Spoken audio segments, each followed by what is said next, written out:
जय हिंद। भारत माता के वीर सपूतों, आगामी सेना के जवानों, स्वागत करते हैं आपका हमारे अपने यूट्यूब चैनल आर्मी तैयारी पर।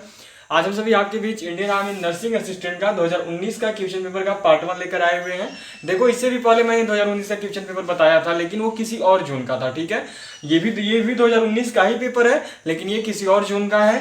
तो ये हमारा 2019 का पेपर होने वाला है। इसमें हम सब पार्ट 1 कर लेंगे। आज टोटल 25 क्वेश्चन, आप सब तो जानते ही हो कैसे हमारा चलता है। पार्ट 1 पार्ट 2 में आएगा।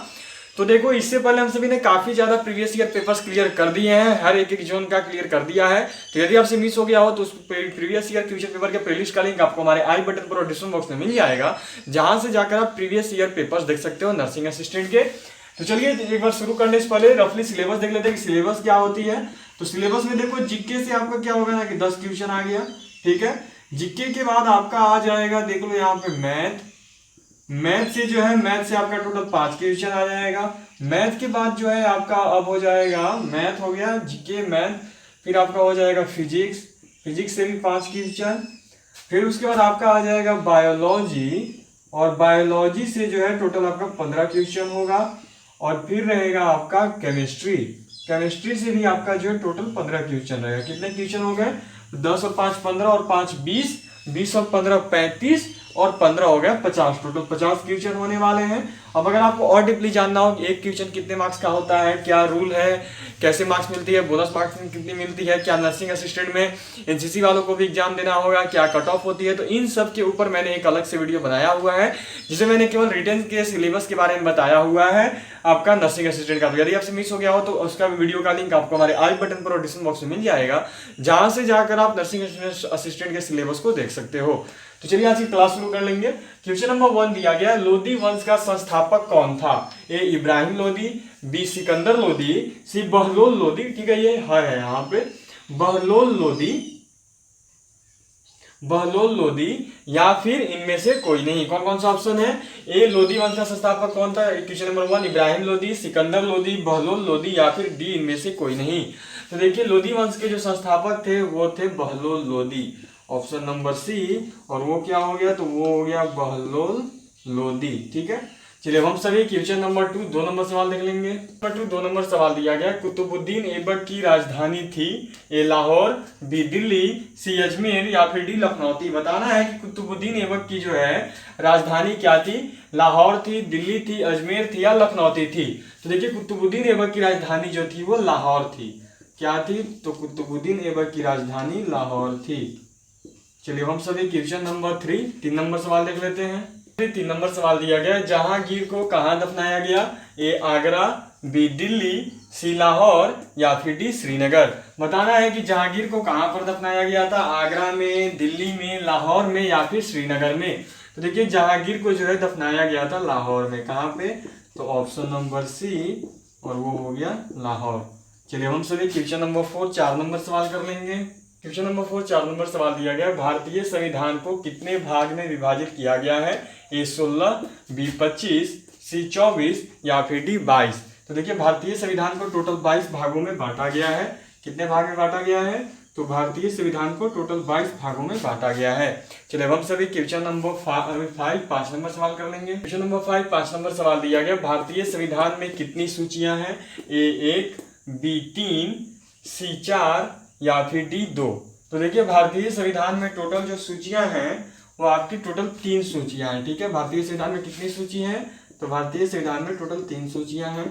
चलिए हम सभी क्वेश्चन नंबर 6 6 नंबर सवाल कर लेंगे। क्वेश्चन नंबर 6 6 नंबर सवाल दिया गया, भारतीय संसद में कितने सदन हैं? ए 1, बी 2, सी 3, या फिर डी 4। तो देखिए, भारतीय संसद में टोटल 2 सदन हैं। कितने सदन हैं? तो टोटल 2 सदन हैं। कौन कौन से? तो एक हो गया आपका लोकसभा, और एक हो गया आपका राज्यसभा। चलिए हम सभी क्वेश्चन नंबर 7 7 नंबर सवाल देख लेंगे। क्वेश्चन नंबर 7 7 नंबर सवाल दिया गया, भारत में कार्यपालिका का अध्यक्ष कौन होता है? ए प्रधानमंत्री, बी गृह मंत्री, सी मुख्य न्यायाधीश, या फिर डी राष्ट्रपति।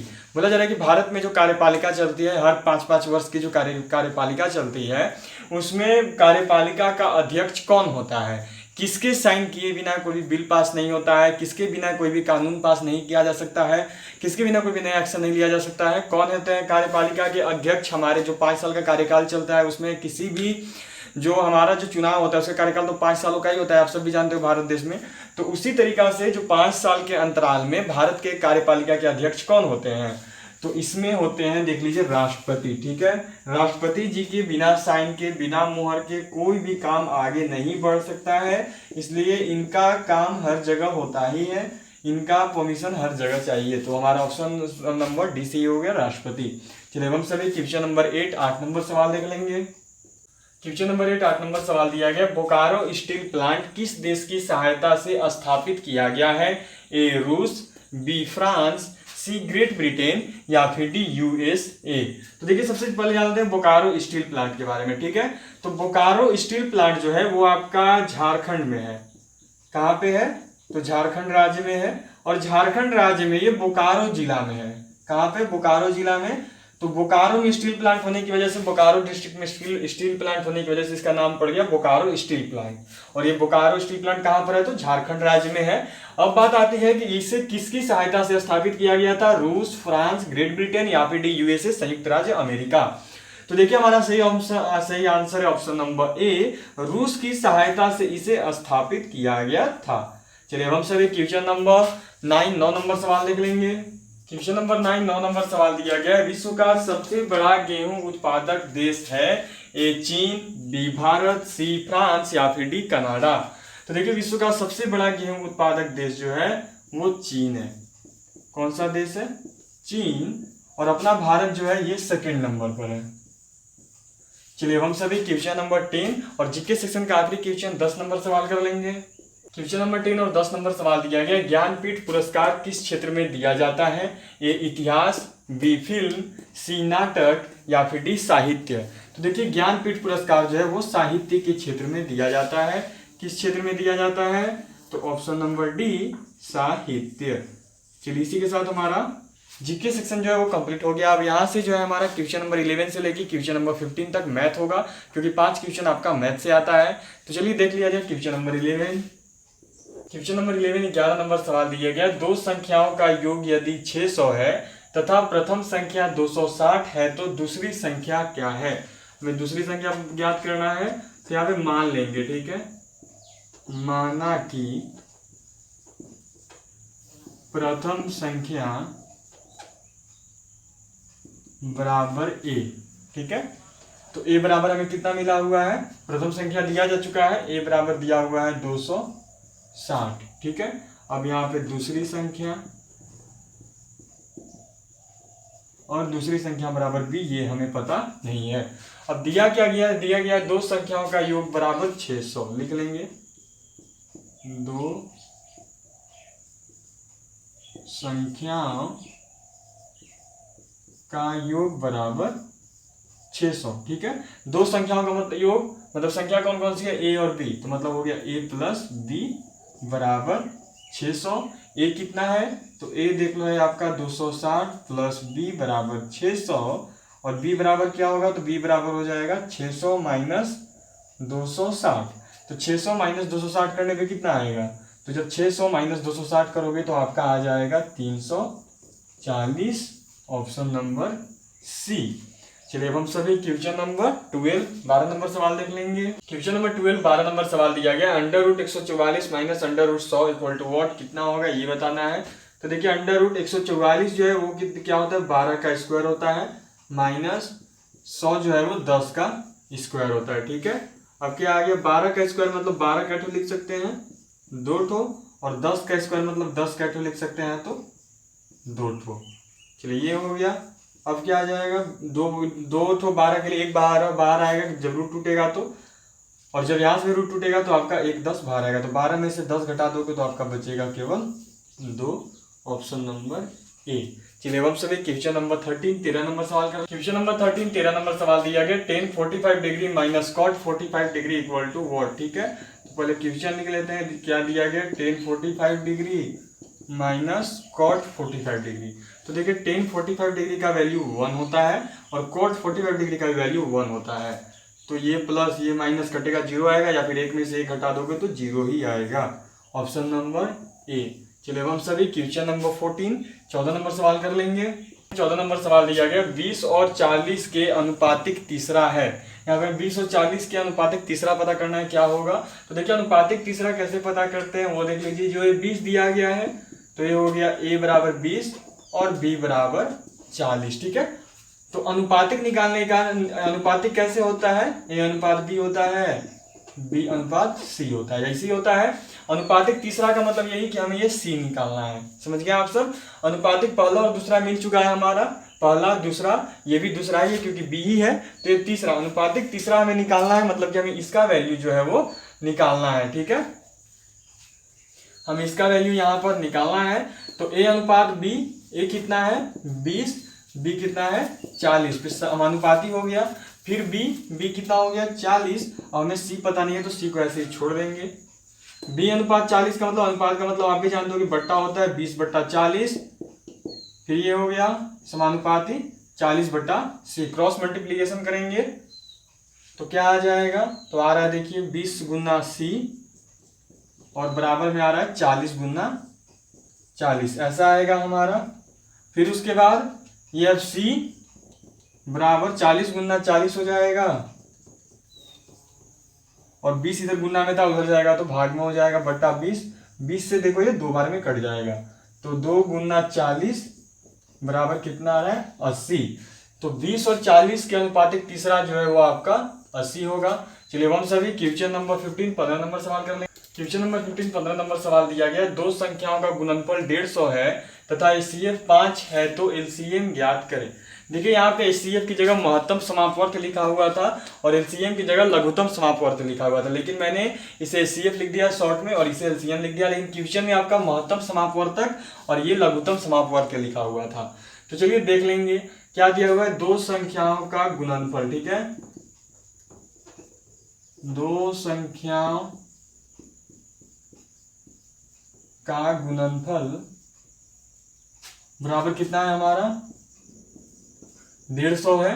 तो दो संख्याओं का गुणनफल बराबर हो जाता है, देख लो पहला संख्या मानो HCF हो गया और दूसरा हो गया आपका LCM। HCF गुना LCM बराबर में चल रहा है आपका 150। HCF कितना है, तो HCF देखेंगे तो हमारा 5 है और LCM पता नहीं है, तो LCM हो गया बराबर 150। अब क्या आ जाएगा, तो LCM बराबर 150/5, 5 से कितना बार में कटेगा, 5 × 15 30 बार में कट जाएगा, ऑप्शन नंबर सी। चलिए हम सभी क्वेश्चन नंबर 16, यहाँ पे देखिए हमारा मैथ सेक्शन कंप्लीट हो चुका है। अब क्वेश्चन नंबर 16 से लेके क्वेश्चन नंबर 20 तक हमारा फिजिक्स सेक्शन होगा, क्योंकि आपके फिजिक्स से 5 क्वेश्चन आ जाते हैं। तो चलिए देख लेते हैं क्वेश्चन नंबर 16 से लेके क्वेश्चन नंबर 20 तक फिजिक्स को। क्वेश्चन नंबर 16 16 नंबर सवाल दिया गया, विद्युत धारा के उष्मीय प्रभाव पर आधारित घरेलू उपकरण है, ए विद्युत हीटर, बी विद्युत बल्ब, सी ट्यूबलाइट या फिर डी उपयुक्त सभी। तो देखिए विद्युत धारा का उष्मीय प्रभाव पर आधारित जो उपकरण है वो ये तीनों है, ठीक है।